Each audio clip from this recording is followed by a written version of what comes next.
Je vais maintenant tout simplement présenter Thierry Collot qui nous fait l'honneur de sa présence et de sa participation ce matin. Donc Thierry Collot a une formation de docteur en médecine, en théologie, philosophie et bioéthique. Il a pratiqué la médecine générale durant une vingtaine d'années, tout en ayant en parallèle une activité d'enseignant et de conférencier. Il est actuellement professeur ordinaire à l'université de Fribourg, où il est président du département de théologie morale et d'éthique. Alors Thierry a évidemment beaucoup publié. Parmi toutes ses publications il a édité dans la collection Soins et spiritualité, démence et résilience, Lumen Vitae en 2013, ainsi que Alzheimer et démence, rencontrer les malades et communiquer avec eux, aux éditions Saint-Augustin en 2010. Thierry, sois le bienvenu et nous te laissons la parole jusqu'à 9h55. Merci Dominique, merci aux organisateurs de cette rencontre et bonjour depuis la Suisse. J'aurais bien aimé faire le voyage de la Belgique, mais ça sera pour une autre fois. Effectivement, Dominique Jacquemin a évoqué mon parcours en 2 temps et ça va colorer un petit peu la manière dont je vais présenter ce que je vais dire. Et cette idée qu'il a parlé d'une notion de lieu, d'habiter, d'être, je dirais que, bien sûr, si j'ai été sensibilisé à ces notions-là en tant que travaillant en médecine générale et en gérontologie et en soins palliatifs aussi, le passage de la médecine à la théologie m'a amené à penser plus fortement ces notions et les voir en complément indispensable à une efficacité, à un savoir-faire, à des éléments de connaissance que le métier de médecin ou d'autres spécialisations dans le domaine du soin implique. Donc, c'est un petit peu ces éléments que je vais essayer de faire résonner avec ma présentation de ce matin. Alors, que je partage l'écran. Est-ce que vous voyez le PowerPoint? OK. Donc, spiritualité Alzheimer, l'importance de la gratuité. Je vais expliquer un petit peu mieux tout à l'heure le sens de ce titre. Il m'est venu à l'esprit parce que il y a quelque temps, j'avais travaillé sur le jeu dans la maladie d'Alzheimer et j'avais été surpris du nombre de publications, du nombre d'articles qui avaient été écrites sur les serious games, les jeux sérieux, qui semble un peu un oxymore. Hein. On joue, c'est pour jouer. Ben non, on joue, c'est parce que ça améliore vos capacités motrices et cognitives. Donc, à quoi sert le jeu? Je pense que je vais faire l'analogie avec la spiritualité. Est-ce que la spiritualité sert à quelque chose ou est-ce qu'on est dans l'ordre, si je reprends cette notion d'habiter, est-ce qu'on est avec la spiritualité dans l'ordre de la création d'un espace? C'est ce que j'ai voulu signifier avec cette première image, mais cette image ici aussi, hein, il y a l'entre-deux. Le philosophe Emmanuel Levinas disait que l'entre-deux du dialogue est toujours le lieu où quelque chose s'introduit, quelque chose qu'il nomme la transcendance, donc qui est de l'ordre du non maîtrisable. Il y a quelque chose qui s'introduit, mais cette image-là montre bien peut-être ma définition de la spiritualité ou de l'accompagnement spirituel, c'est est-ce qu'on est capable de créer un espace, je reviendrai aussi sur cette notion d'espace ou d'espace intermédiaire avec Winnicott, où quelque chose peut se passer, mais on ne sait pas quoi. Voilà, donc un petit peu la tonalité de ce que je vais essayer de dire maintenant en quelques 40 minutes. Alors, c'est effectivement très rapide, mais c'est quelques éléments de réflexion qu'on pourra approfondir encore dans l'atelier tout à l'heure. j'ai repris de la littérature médicale et de l'habitude de lire de la littérature médicale l'idée assez intéressante à la fin d'un article, on donne des take-home messages, qu'est-ce qu'on peut retenir d'un article ou d'une présentation. Je vous donne mes take-home messages au début, comme ça ceux qui veulent partir faire autre chose, ils auront la substantifique moelle de ce que je voudrais dire. Il y en a trois messages que j'aimerais essayer de développer dans cette petite présentation. Premièrement, la spiritualité est pour moi une dimension fondamentale de l'humain. Dominique l'a déjà évoqué. Elle exprime la capacité que nous avons. Il faudrait moduler le terme capacité, mais laissons la capacité que nous avons à être rejoints par de l'autre, par du plus grand, je reviendrai là-dessus, et à entrer en résonance avec lui. La résonance étant un processus, dans ma conception, je reprends la conception du philosophe allemand Hartmut Rosa, la résonance est un élément de réciprocité.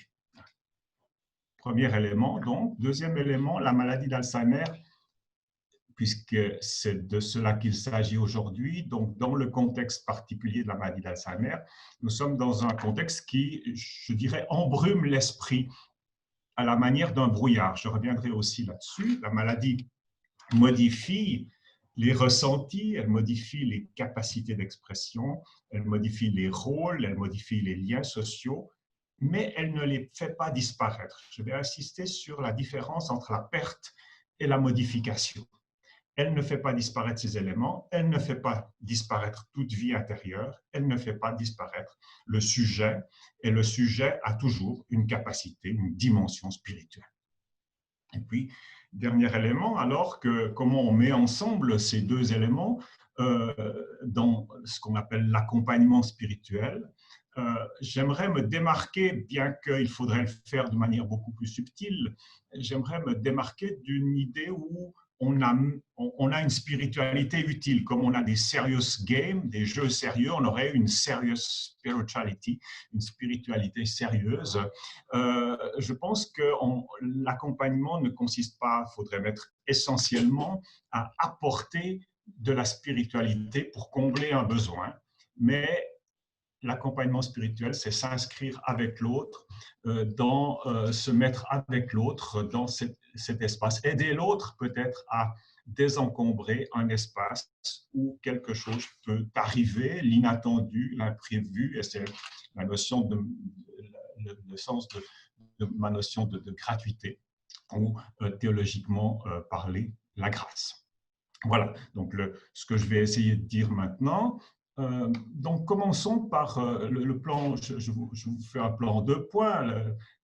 D'abord, dire quelque chose sur la maladie d'Alzheimer, ou comment est-ce que je la conçois. Mais bien sûr, je vais pas, ça sera très, très schématique, mais quelques éléments clés qui peuvent nous aider à réfléchir sur ce lien Alzheimer et spiritualité. Deuxièmement, parler de la spiritualité et du croisement des deux. Très rapidement, qu'est-ce que c'est que la maladie d'Alzheimer? Vous la connaissez tous, c'est une maladie neurologique. Donc, c'est une maladie, il y a un substrat, il y a quelque chose qui se passe. Bien sûr, on a des théories et des théories interprétatives qui vont moduler. Est-ce qu'il n'y a que le neurologique? Est-ce qu'il y a de l'expérientiel aussi? Est-ce qu'il y a une réaction de la personne à ses conditions de vie? Oui, mais il y a une maladie. Donc, il y a un substrat événementiel qu'on ne peut pas évacuer.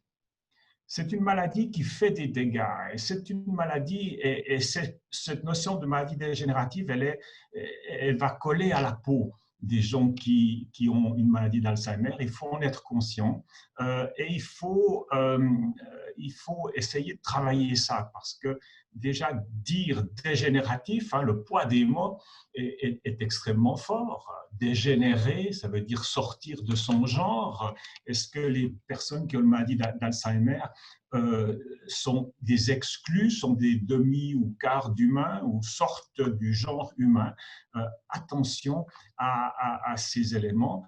On va dire, hein, je reprends ici le langage habituel, la maladie fait des dégâts, elle détruit certains éléments du système nerveux. Là aussi, qu'est-ce que ça veut dire d'avoir quelque chose, une personne en face de soi dont le cerveau a été en partie détruit par la maladie? On est aussi porté à cela par ces images qu'on montre, hein, un cerveau sain avec un cerveau malade, et on voit le cerveau malade tout petit et tout ratatiné. Donc, on véhicule ces images. Et il faut le savoir. On les véhicule, on les prend avec nous. Et qu'est-ce qu'on en fait? Quel poids on leur donne comme clé de lecture de l'autre qui se présente en face de nous? Elle est évolutive, ça c'est une difficulté hein, dans l'accompagnement. On n'a pas quelque chose qui s'est passé et ensuite on va reconstruire sur un socle stable. Ce socle, il est mouvant et la maladie nous surprend toujours, l'évolution nous surprend toujours. Elle est très peu, il y a assez peu de possibilités de revenir en arrière. Qu'est-ce que signifie en termes de soins et d'accompagnement, par exemple, la notion de guérison dans ce contexte-là. Et puis, quelque chose à quoi je tiens, la maladie est systémique. On a très longtemps en médecine favorisé, sauf peut-être en psychiatrie, en thérapie familiale ou en particulier, mais dans la médecine classique, on a très longtemps favoriser l'interaction one-to-one, c'est-à-dire j'ai mon malade en face de moi et ce qui m'importe, c'est de considérer ce malade-là. La maladie d'Alzheimer, on en souffre. Si ma mère a une maladie d'Alzheimer, j'en souffre. Je souffre de la maladie d'Alzheimer de ma mère.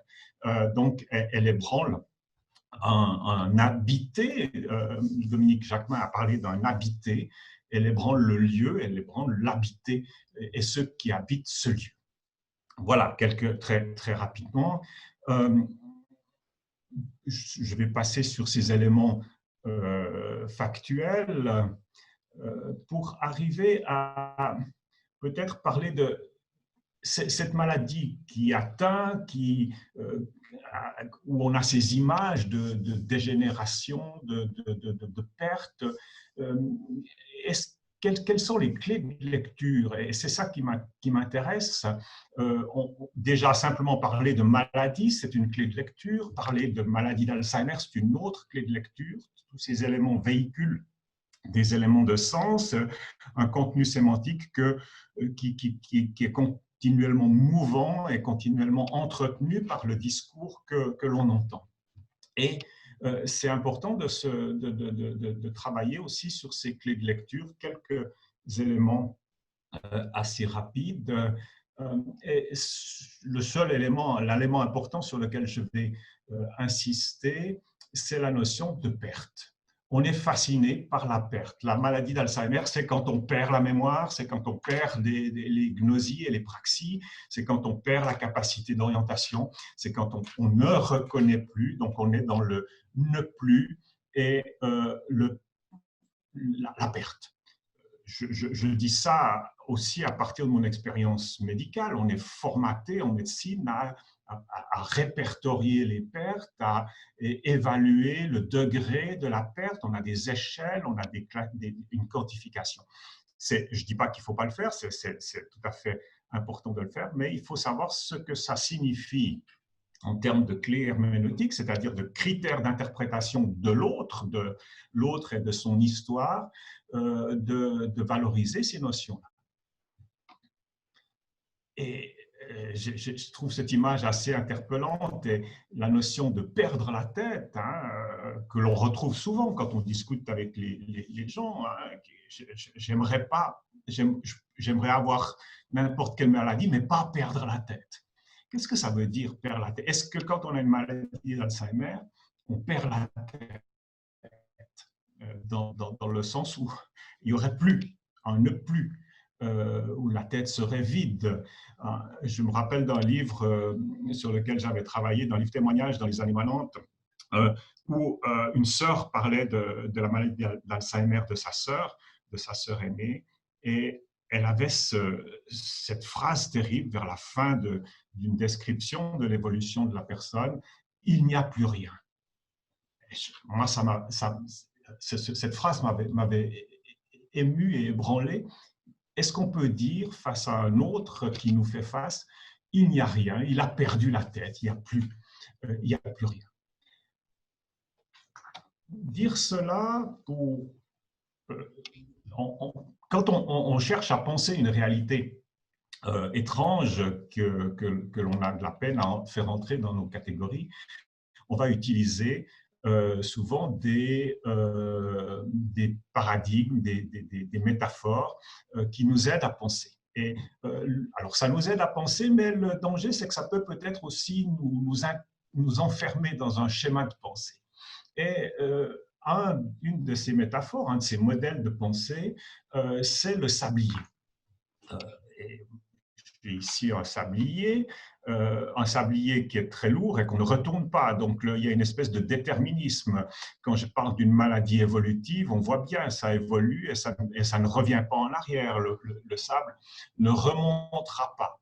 Et qu'est-ce qu'il y a de terrible dans ce sablier? C'est que chaque fois que je le regarde, je détourne les yeux et chaque fois que j'y reviens, je suis sûr, je sais qu'il y aura moins de sable en haut. Et très souvent, on va aborder la maladie d'Alzheimer, cette maladie dégénérative et évolutive, comme elle est décrite habituellement, on va l'aborder de cette manière. Quand je regarde la personne, qu'est-ce qu'elle a encore perdu? Qu'est-ce que la maladie va encore grignoter? C'est quelque chose d'assez terrible de voir la personne comme cela. Et je pense que si ce modèle est utile pour certains, une certaine approche, une approche scientifique, une approche clinique, dans le sens d'une clinique objective, elle doit être complétée par d'autres. Est-ce qu'il y a d'autres manières de dire la variabilité plus-moins d'un phénomène? Et je prends ici, donc est-ce que la question qu'est-ce qu'on perd ou qu'est-ce qu'on a encore perdu entre deux regards est juste? Est-ce qu'il ne faudrait pas se poser autrement la question qu'est-ce qu'on perd, mais plutôt qu'est-ce qui se modifie? Je ne veux pas rentrer ici dans la technique ou la théorie de la mémoire, mais par exemple, on sait bien que classiquement, on dit dans la population, quand on a la maladie d'Alzheimer, la maladie d'Alzheimer, c'est quand on perd la mémoire. Mais est-ce qu'il y a une mémoire? Est-ce qu'il y a une mémoire qu'on aurait et qu'on pourrait perdre? Non, on le sait bien, les théoriciens de la mémoire vont dire qu'il y a des mémoires. Il y a des mémoires dans le temps, les mémoires récentes, la mémoire longue, il y a des sortes de mémoires, la mémoire par laquelle je me rappelle les noms, la signification des mots, la signification des lettres sur un texte, la date et le déroulé d'un événement, c'est une mémoire, mais la mémoire par laquelle je me rappelle une impression que m'a laissé un paysage, une atmosphère, l'effet que m'a fait une personne quand je l'ai rencontrée, c'est une autre mémoire. Il y a une mémoire musicale, par exemple. On sait bien que les patients qui sont atteints d'une maladie d'Alzheimer vont retrouver des paroles d'une chanson beaucoup plus facilement parce qu'elles sont portées par la mémoire musicale. Donc, est-ce que la mémoire, on la perd? Est-ce qu'on perd la mémoire? Ou est-ce que cet ensemble multifacétaire que représente la mémoire, est-ce qu'elle se modifie? Est-ce qu'on a une mémoire qui fonctionne différemment? Je pense qu'il faut plutôt se poser ce type de questions. Et je l'illustre par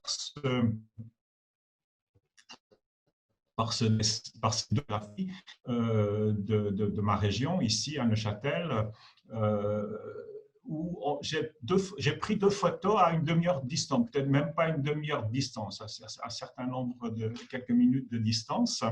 Et Ces deux photos sont bien, si on les lit avec le modèle du sablier, elles sont bien dans l'ordre du moins. Ici, vous avez moins de lumière que là.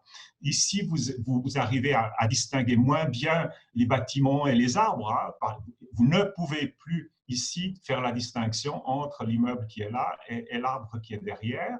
Donc, on est dans l'ordre du moins. Il y a une diminution, il y a une perte de résolution, il y a une perte de luminosité.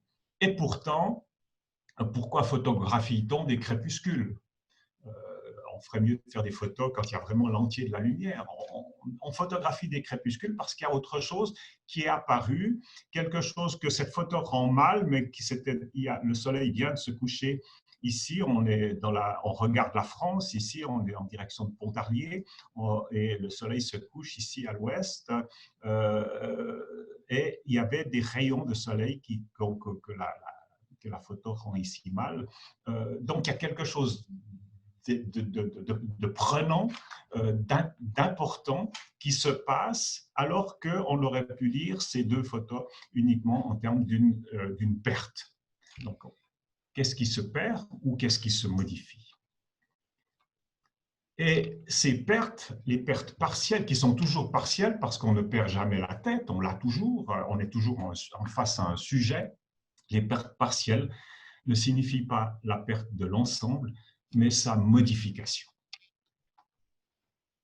Je mets ici un texte, une petite citation d'un ouvrage que j'aime beaucoup, qui est un ouvrage déjà un peu ancien de Claude Couturier, une personne qui a souffert d'une maladie d'Alzheimer à début assez précoce et qui a raconté le déroulé de cette maladie et l'évolution de cette maladie dans un journal. Ça s'appelle Journal d'une Alzheimer, qui a été réédité plusieurs fois. C'est tout à fait émouvant parce qu'entre chaque réédition, elle rajoute un bout. L'air de dire « je suis toujours là ».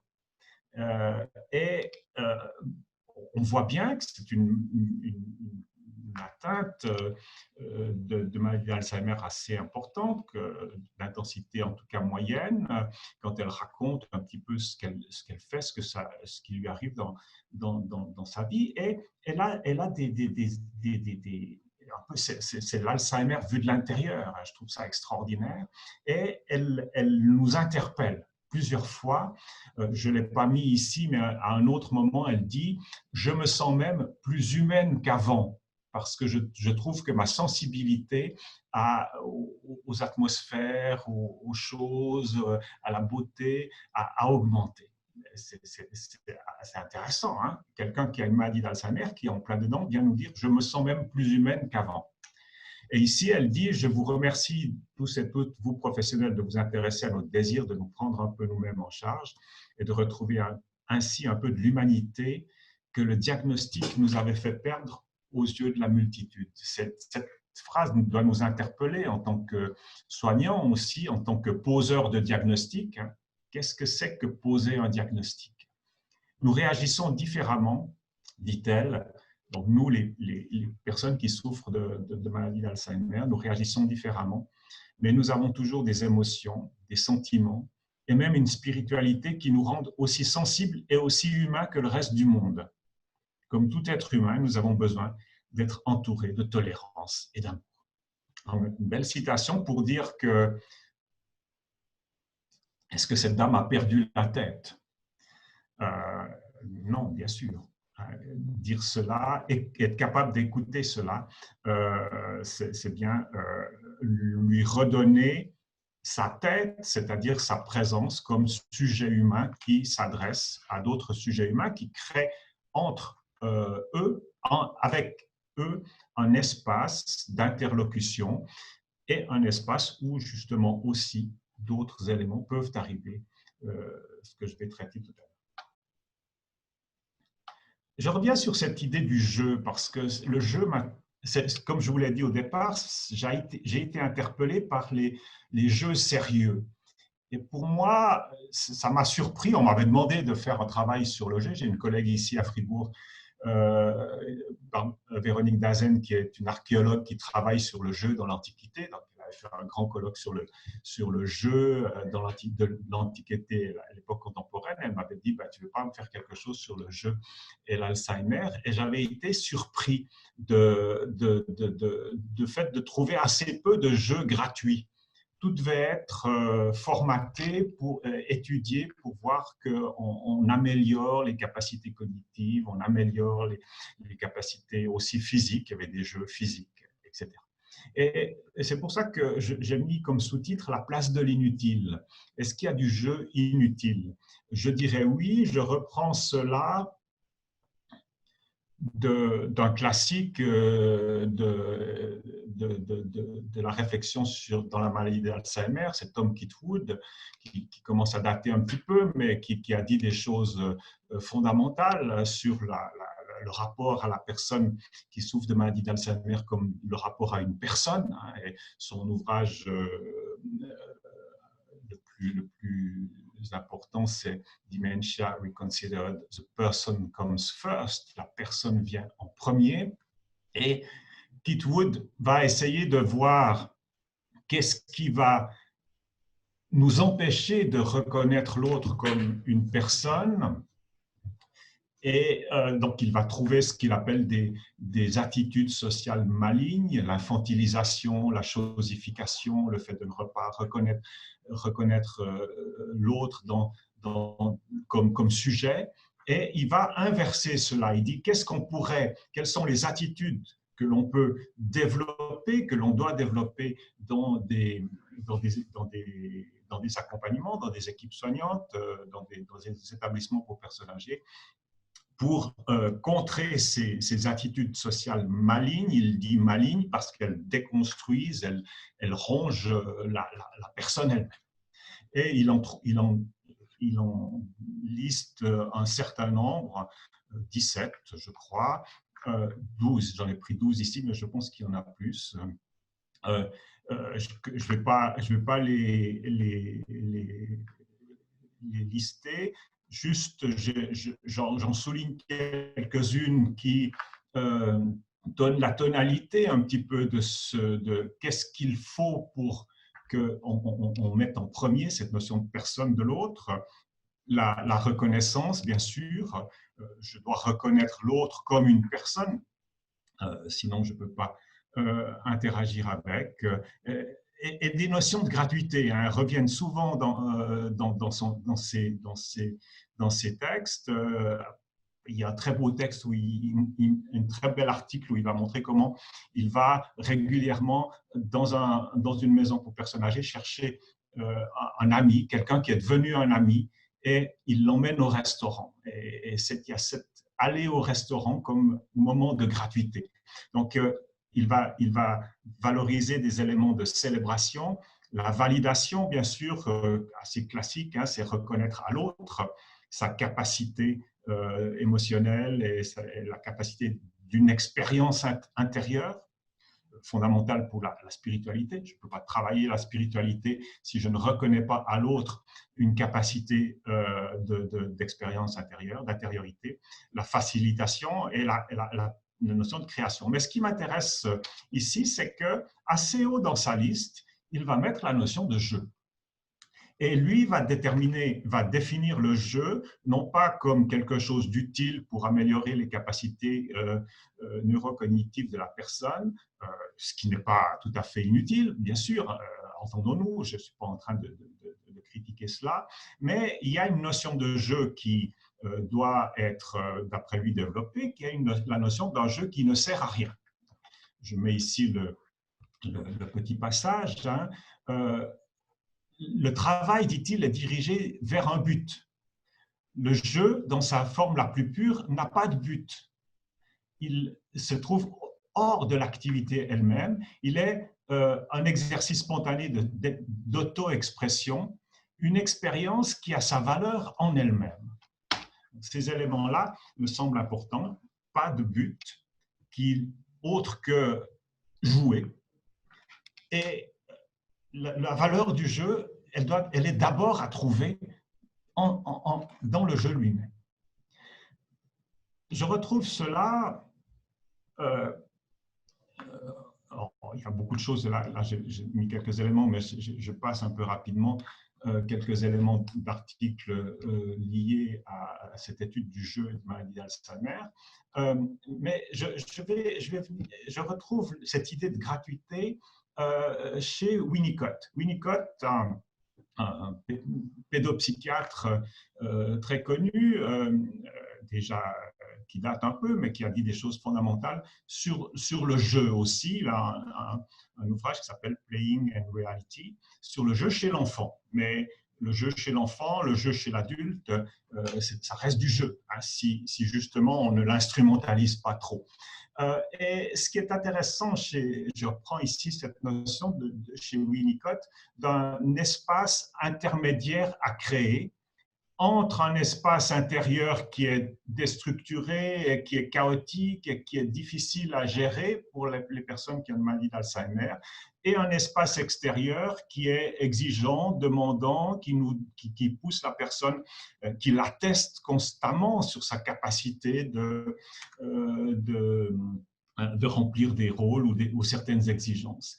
Et Winnicott dit l'enfant, c'est un peu la même chose, enfin il ne dit pas c'est la même chose, mais il dit pour l'enfant, il décrit aussi ces deux éléments d'une réalité intérieure et d'une réalité extérieure qui sont les deux exigeantes. Et il dit, le jeu, c'est créer un espace où je suis moi, j'utilise des éléments du monde, mais c'est un espace sécure, parce que si on est dans le vrai jeu, c'est-à-dire qu'il a d'autres buts que lui-même, on ne va pas venir me demander les résultats. On ne va pas exiger quelque chose de moi. Donc, le jeu permet d'investir un espace symbolique de sécurité quand les espaces intérieurs et extérieurs sont fragilisés. Ça vaut chez le petit enfant en difficulté. Je pense que ça vaut aussi chez la personne qui a une maladie d'Alzheimer. Ça vaut chez chacun d'entre nous, je crois. Il y a des moments où on a besoin d'un espace où les exigences du monde ou nos propres exigences internes sont laissées de côté, et un espace où tout peut arriver, mais rien n'a d'importance. Winnicott le décrit comme ça, un espace qui n'est pas challenged, où il n'y a pas de défi à relever, parce qu'on ne demande rien, excepté qu'il existe comme une place resting place, une place de repos.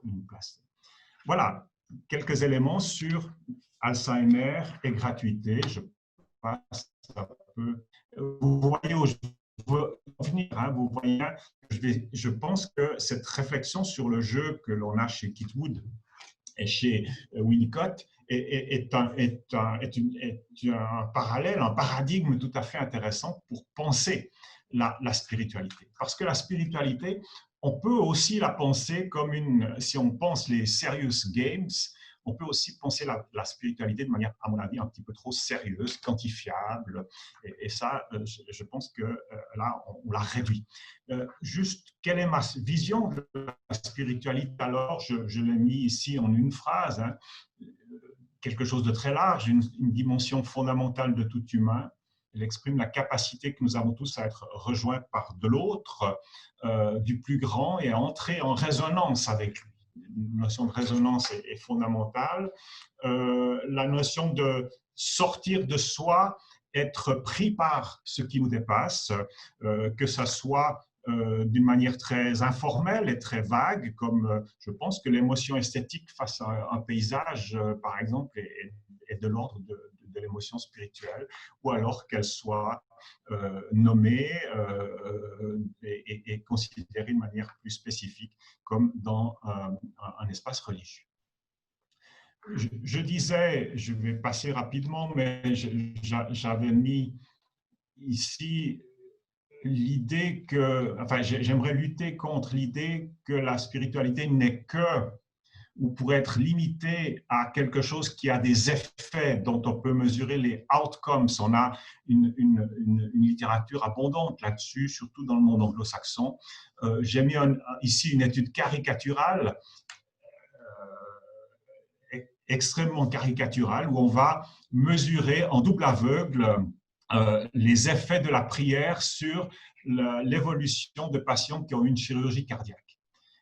c'est à mon avis l'étude la plus caricaturale que j'ai vue. On va faire des deux groupes de prières, un va prier pour, l'autre va pas prier pour. Enfin, on a une construction de l'étude tout à fait classique comme étude en double aveugle. Et ce qui est intéressant, c'est de voir les critères de réussite que on va prendre. On va dire la prière est efficace si les complications post-opératoires sont diminuées, si dans les 18 mois à venir, on n'a pas de major event, donc d'éléments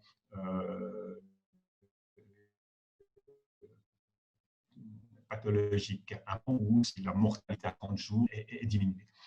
Je vous rassure, ils n'ont pas réussi à montrer que, au contraire, les gens, il y avait un groupe où on priait pour et les gens savaient qu'on priait pour. Ce groupe a moins bien évolué parce qu'on pensait qu'ils avaient généré une angoisse sur les personnes à qui on avait dit qu'on prierait pour eux. Voilà, tout ça, c'est un peu anecdotique, mais c'est une réduction, c'est de la serious spirituality. Je pense que la spiritualité doit sortir peut-être du sérieux et de cette efficacité. Dans la démence, on a le même type de réflexion. On a des articles qui vous montrent, j'en mets deux ici, que la spiritualité va être un facteur protecteur pour la dépression. Donc, si les gens qui ont plus de spiritualité ont moins de dépression, mais on peut se demander si ce n'est pas l'inverse, dans quel sens va la causalité, s'il y a une causalité. On va montrer que les gens qui ont une spiritualité diminuent leurs troubles neurocognitifs. Et on va montrer que les difficultés de coping, une fois qu'on a reçu le diagnostic, seront améliorées si les gens ont une spiritualité. Il y a des études qui vont pointer l'impact existentiel, et là on est déjà plus dans l'ouverture.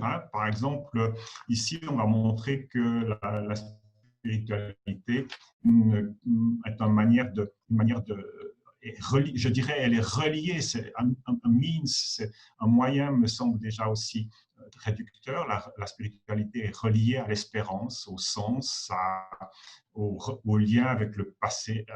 Elle aide à faire un lien entre le passé, le présent et le futur. Je passe un peu rapidement ici. Je pense que la spiritualité est essentiellement de l'ordre. J'ai donné cette idée d'un espace où tout peut arriver, elle est de l'ordre d'une passivité. La résonance, je résonne, mais il faut qu'il y ait quelque chose avec quoi je puisse raisonner. Donc, il y a quelque chose de non maîtrisable, c'est ce que je voulais évoquer, invisible, insaisissable, inattendu dans la spiritualité. Je pense qu'on doit respecter ce non maîtrisable. Alors, que faire dans cette idée-là? Le temps avance un petit peu, je vais aller un petit peu plus vite. J'utilise moi un modèle conceptuel pour penser la spiritualité que je vous détaille juste très rapidement parce que je pense qu'il est utile pour penser et voir ce qui se passe de spécifique dans la maladie d'Alzheimer. C'est un modèle où à 4 entrées, il y a l'entrée principale, j'aurais dû la mettre en rouge ici ou en surligné, c'est l'expérience. Je pense qu'il n'y a pas de spiritualité sans ce rapport personnel à cet autre, à la transcendance, à Dieu, à une altérité qui peut prendre figures différentes, mais il ne peut pas y avoir, si on n'a que des croyances mais pas d'expérience spirituelle, on a un dogmatisme. Si on a une éthique déconnectée d'une expérience, on ne peut pas dire que c'est une éthique liée à la spiritualité. On peut avoir de la communauté où on trouve un intérêt communautaire. On l'a décrit beaucoup dans le judaïsme, où le fait d'appartenir culturellement au judaïsme n'avait pas grand-chose à voir forcément avec une expérience spirituelle. Mais je pense que dans la vision globale de la spiritualité, la notion d'expérience est fondamentale. Alors, qu'est-ce qu'on fait quand on a une expérience spirituelle? On essaye de l'exprimer, on essaye de la mettre en termes de décrire une vision du monde qui va consonner avec cette. Donc, on est dans un système de croyances. Nos croyances nous amènent à agir d'une certaine manière. Croyances, valeurs, qu'est-ce qui est important, donc ça va déterminer mon agir. Et puis, l'expérience spirituelle, si elle est individuelle et personnelle, elle n'est pas sans lien avec la communauté. C'est une vision de l'humain qui n'est jamais seul, qui est toujours en communauté, donc elle se partage, elle se vit, et tous ces éléments s'interconnectent. Je les ai mis sous forme d'un cercle. Je pense que ça tourne, mais en fait, l'expérience reste première, mais elle va générer de la croyance, mais elle va chercher la communauté et aussi générer de l'éthique. Je vais passer un peu rapidement là-dessus. Ce que je voulais dire là, c'est que ces éléments d'expérience avec ouverture, transcendance, don reçu, plénitude, reconnaissance, liberté, ces éléments de communauté, amour, rite, vie communautaire, rencontre, histoire commune, ils sont de l'ordre du non rationnel. Ils sont vécus plus que pensés. Bien sûr, il y a toujours du pensé, mais le pensé, je le mettrais de ce côté. J'ai mis rationnel ici. Les croyances, hiérarchiser des dogmes, des croyances, des conceptions du monde, hiérarchiser du sens, mettre des mots sur ce qui nous arrive pour qu'il y ait du sens. On est ici dans un travail intellectuel déjà. Rechercher de la cohérence entre des valeurs, des normes, modifier nos comportements en fonction de ces valeurs et de ces normes.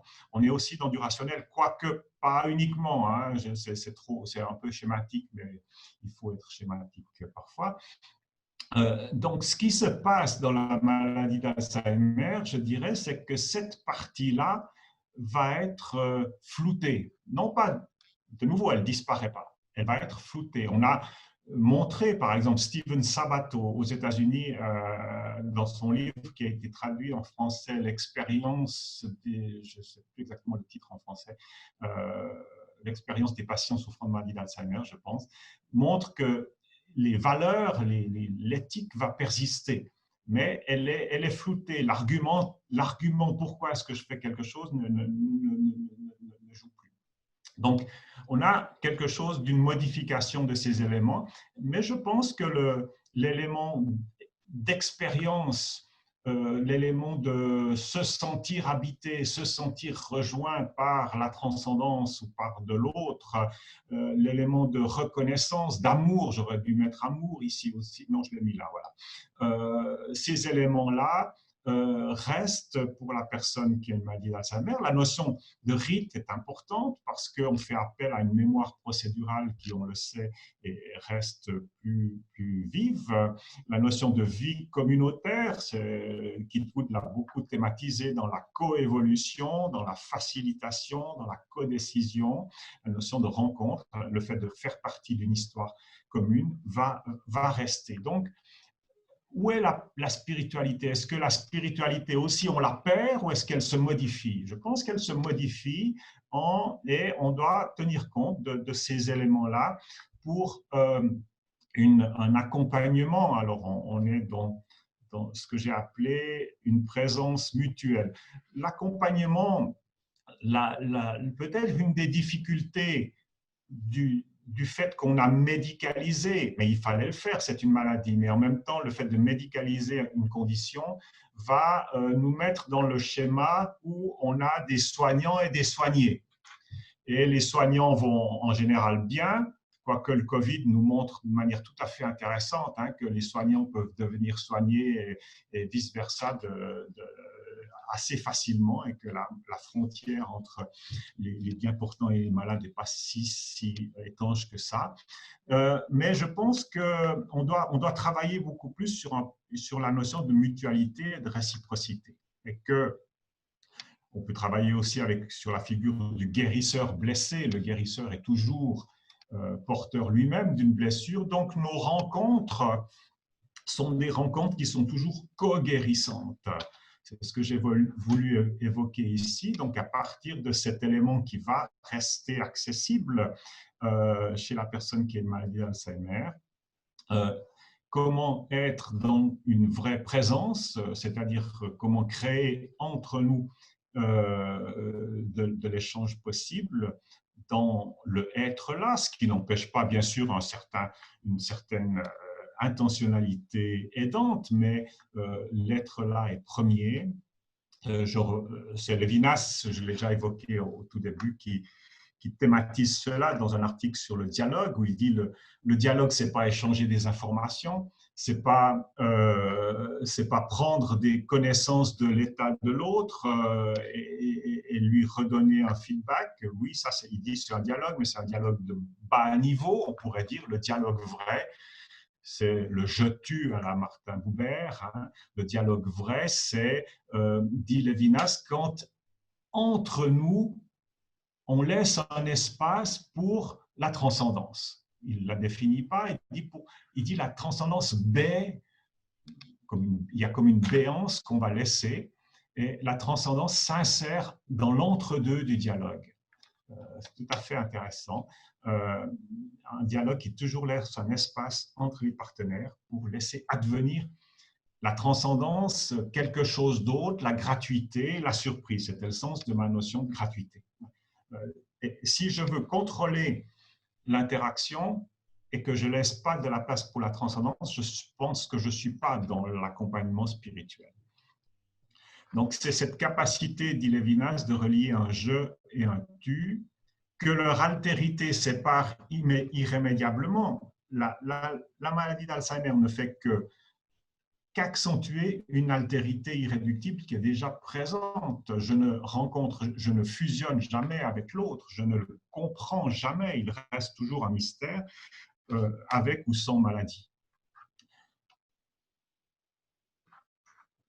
Donc, il s'agit, je termine par cela, il s'agit de créer un espace. S'il y a un faire, il est là, je pense, il est dans cette capacité de créer. Dominique Jacquemin a parlé d'un lieu, d'un habité. Je dirais créer un lieu pour habiter. Une citation que j'aime beaucoup, c'est une citation de Martin Heidegger sur la notion d'habiter. Il dit, comment est-ce que les humains habitent le monde? Ils l'habitent en poète. C'est la façon humaine d'habiter le monde. Et qu'est-ce qui nous empêche, dit Heidegger, d'habiter le monde en poète? C'est notre fureur de mesure et de calcul. Je dirais, pour être un peu méchant, quand on veut faire des serious games, on tue le jeu parce qu'on veut faire rentrer le jeu, qui doit être la poésie même ou la spiritualité, dans des cadres mesurables et calculables. Il faut le faire, mais il faut le faire avec pondération. Il ne faut pas que l'entier de nos interactions soit mobilisé par cela. Je vous mets un ange. J'aime bien l'ange parce que l'ange, c'est une créature qui n'existe. On ne sait pas si elle existe, on ne sait pas où elle est. Elle est improbable, je dirais, dans notre représentation iconographique occidentale. C'est un humain un peu androgyne, avec des ailes. Qu'est-ce que c'est que ce truc? Ben voilà, c'est un ange. On ne pose pas trop de questions. On le prend comme il est ici. Un ange de la cathédrale de Fribourg, ici en Suisse. Et on doit pouvoir être surpris, pouvoir percevoir l'ange qui passe entre nous. De nouveau, Claude Couturier, rassurez-vous, j'arrive à la fin, elle dit cela de manière tout à fait intéressante. On pourrait dire, c'est terrible, cette femme, elle perd des choses, elle l'oublie. Et puis elle dit, ben non, ça pimente un peu ma vie.